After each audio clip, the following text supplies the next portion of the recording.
Sometimes your document might contain sensitive data. In that case, you can protect your document with a password to keep others from reading it. To set a password, we open the File tab and make sure that the Info section is opened.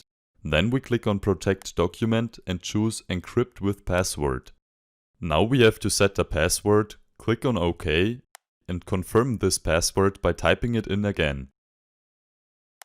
And our document is already password protected. So let's close it and open it again to see what that looks like. As we can see, everything works fine. If you use this function, please make sure that you never forget the password, as the document cannot be restored without it. Let's say that we now don't need the password anymore. Then we again open the File tab, click on Protect Document and Encrypt with Password. But now we simply clear that line and hit OK. So now you know how to protect a Microsoft Word document with a password and how to remove the password. Watch the other videos to learn more about sharing a document.